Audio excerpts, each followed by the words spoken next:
بوجھ ڈالو گے تو اللہ خوشیاں دے گا. وہ بوجھ کیا ہے؟ نماز کا بوجھ ڈالو, رشتہ داروں کے حقوق ادا کرنے کا بوجھ ڈالو, ذمہ داری اٹھاؤ گھر کی, بھائی میری ذمہ ہے ان کو کھلانا. غریبوں کا بوجھ ڈالو اپنے اوپر. غربا اور مساکین کا پیٹ بھرنا کس کی ذمہ داری ہے؟ میری. ہر آدمی کیا سوچے کس کی ذمہ داری ہے؟ میری ذمہ داری ہے. روح پہ جتنا بوجھ ڈالیں گے. روزہ رکھنا یہ کس کی ذمہ داری ہے؟ یہ میری, مجھے رکھنا پڑے گا. ہم بچپن میں دیکھتے تھے, تصور نہیں تھا روزہ چھوڑنے کا. اب لوگ کیا کر رہے ہیں؟ اللہ کی خاطر چند گھنٹے بھوک اور پیاس برداشت نہیں ہو رہی. تم یہ دیکھو حکم کس کا ہے.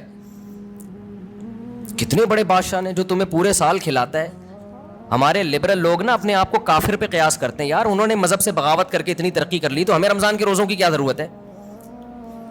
بھائی انہوں نے مذہب سے بغاوت کے ساتھ خدا سے بھی بغاوت کی ہے, یہ ذہن میں رکھو. خدا اپنے باغیوں کو معاف نہیں کرتا.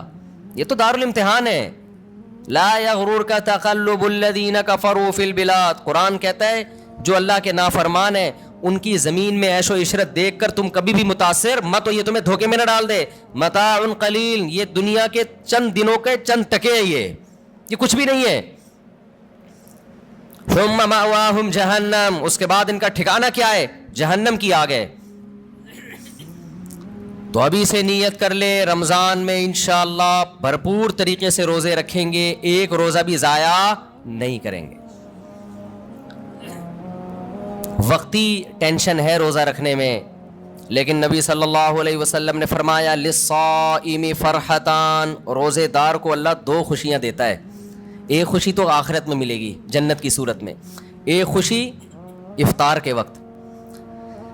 سارا دن آپ اپنے کھانے پینے پہ کنٹرول کرتے ہیں. دیکھو کھانے پینے پہ کنٹرول کرنے میں صرف یہ ٹینشن نہیں ہوتی بھوک اور پیاس کی, بڑی ٹینشن یہ ہوتی ہے کسی کام میں دل نہیں لگتا انسان کا. روزہ رکھے نا کوئی بھی کام تمیز سے ہوتا نہیں, عادت ہی نہیں ہے. جن لوگوں کو صبح ناشتے کی عادت ہے, ناشتہ کر کے آفس جاتے ہیں, بڑے فریش ہوتے ہیں, وہ ناشتہ کیے بغیر جا رہے ہوتے ہیں.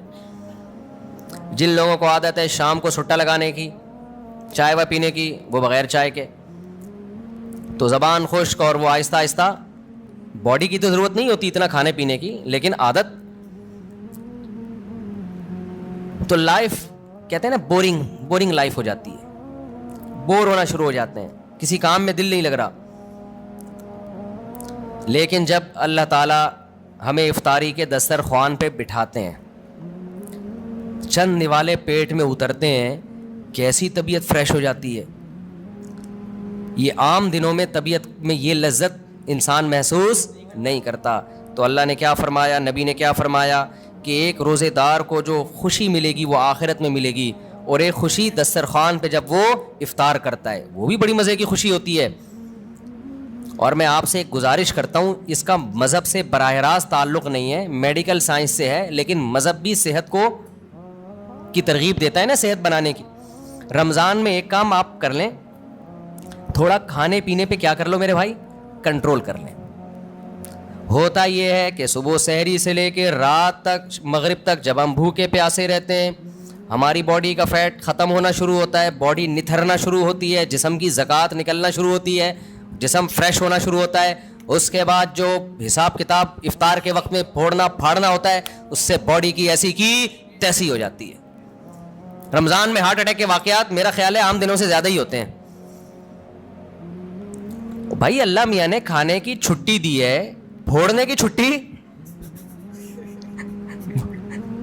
کھانے اور پھوڑنے میں کیا ہے بولو, فرق ہے. نبی صلی اللہ علیہ وسلم نے فرمایا بدترین برتن جس کو بھرا جائے نا وہ انسان کا پیٹ ہے. کوئی برتن فل بھرا ہوا اللہ کو اتنا برا نہیں لگتا جتنا انسان کا پیٹ برا لگتا ہے اللہ کو. میں نہیں کہہ رہا کہ حرام ہے زیادہ کھا لیں آپ, حلال حرام کی بات نہیں ہے, ناپسندیدہ شریعت کی نظر میں بہرحال ہے, حرام نہیں ہے. اب آپ کہیں گے بھوکے پیاسے بھی کھانے بھی نہیں دے رہے اللہ میاں, ابھی بھی پابندیاں لگا رہے. اللہ پابندی نہیں لگا رہا, لگا کھا لو, پھوڑ دو, جتنا پھوڑنا ہے پھوڑ دو, پڑے ہوئے خود ہی ہو گئے نا, پھوڑ دو. حرام نہیں ہے لیکن پسندیدہ کام نہیں ہے. تو رمضان میں آپ اپنے آپ کو عادی بنا سکتے ہیں کم کھانے کا, اچھا کھانے کا. میں بھی سموسے پھوڑتا ہوں, پکوڑے پھوڑتا ہوں, لہذا میں آپ کو یہ کہوں کہ سموسے نہ کھائیں, پکوڑے نہ کھائیں, یہ غلط ہو جائے گا. جب میں کھانے لگوں گا میرے گھر والے میرا ہی بیان چلا دیں گے. کیا آپ خود لوگوں کو بول رہے ہو کہ سموسے مت کھاؤ اور خود کیا کر رہے ہو, کھا رہے ہو, لہذا میں ایسی بات کیوں کروں جو میں خود نہیں کر رہا. لیکن ہم سب مل کے عزم کر لیتے ہیں آپس میں کہ تھوڑا کیا کریں گے, کنٹرول. میں بھی کوشش کروں گا. اب گھر والے کہیں گے بیان دیکھو, میں کہا میں نے کوشش کا وعدہ کیا تھا, تو کوشش ہی تو ہو رہی ہے کہ میرا ہی بیان مجھے ہی سنایا جا رہا ہے. کوشش کی جا سکتی. سموسے بھی کھا لیں اعتدال سے. میں نے بہت دیکھا ہے لوگوں کو افطاری میں بہت زیادہ پھوڑتے ہیں, مسائل کھڑے ہو جائیں گے آپ کے لیے. شربت پہ شربت پیے جا رہے ہیں, چینی کے نا پیے جا رہے ہیں, کولڈ ڈرنک پہ کولڈ ڈرنک پیے جا رہے ہیں. اچھا کمال کی بات یہ کہ افطاری میں طبیعت سے پھوڑتے ہیں, پھر نماز کے بعد آ کے کھانا کھاتے ہیں. یہ آج تک کم از کم میری کھوپڑی میں یہ چیز نہیں آئی کہ اب کھانا کیسے کھا رہے ہو یار. یا تو ایک کھجور سے روزہ افطار کیا ہوتا ہے, نماز پڑھ کے آگے کھانا کھاتے ہیں. یہ بہت جگہ ہم نے دیکھا ہے, افطار پارٹیوں میں بھی ہوتا ہے. پہلے افطار پارٹی میں کیک, پیسٹریاں, سموسے, پکوڑے اور چکن اور کیا کچھ ہوگا, وہ کھانے کے بعد چلو جی اب جماعت سے نماز پڑھے, اب کھانا لگا ہوا ہے.